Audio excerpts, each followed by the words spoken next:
Alors bonjour, je m'appelle Virginie Véragliotard, je suis prof de SVT au lycée Léonard de Vinci depuis 20 ans déjà. Je suis maman de 4 filles. J'adore la nature, les animaux et l'art également.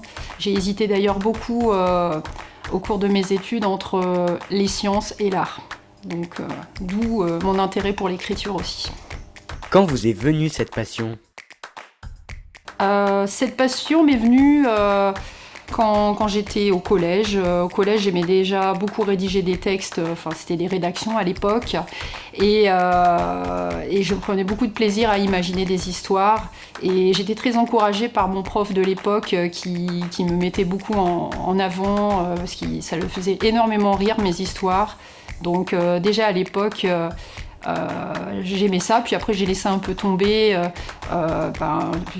vu que j'ai pas du tout suivi cette orientation-là, je suis partie dans les sciences, et c'est resté comme ça, comme une idée d'écrire un jour quelque chose, et puis ça m'est venu comme ça. Je ne saurais pas dire pourquoi à ce moment-là, mais peut-être parce que mes enfants étaient un peu plus grands et que j'avais un peu plus le temps de m'y mettre.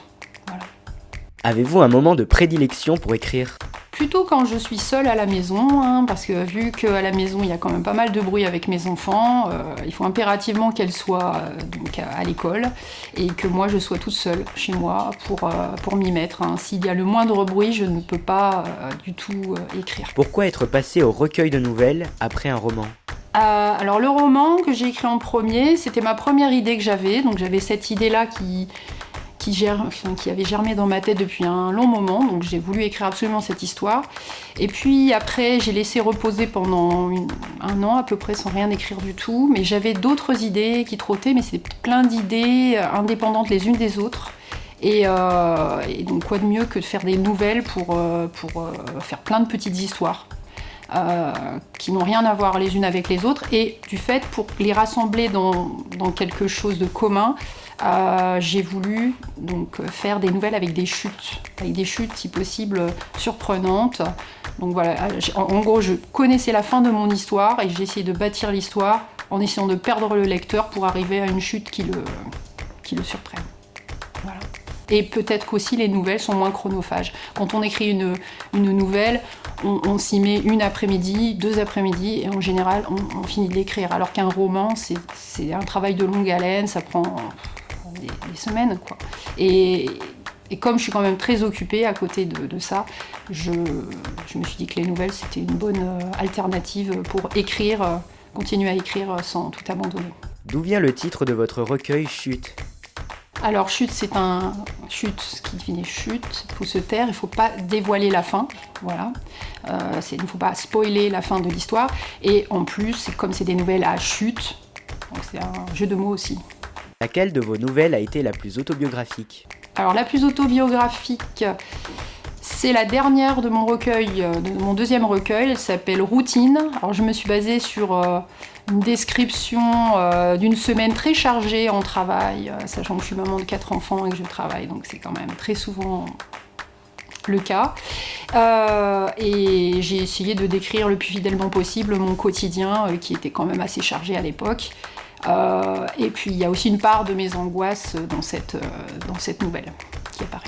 Après, dans toutes les nouvelles, j'ai distillé des petites choses qui m'appartiennent et que seuls ceux qui me connaissent bien peuvent reconnaître comme des choses autobiographiques. Mais ce n'est pas de la pure autobiographie quand même.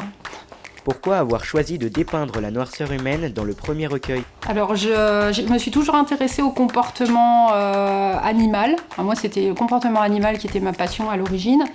Mais comme les humains sont des animaux, hein, comme les autres, j'aime aussi observer les gens, et tout l'aspect noir des personnes m'intéresse particulièrement. Donc oui, j'aime la psychologie des personnages, et c'est vrai que dans un roman, ce qui m'intéresse le mieux, c'est de dépeindre les personnages plus que le paysage et ce qui les entoure.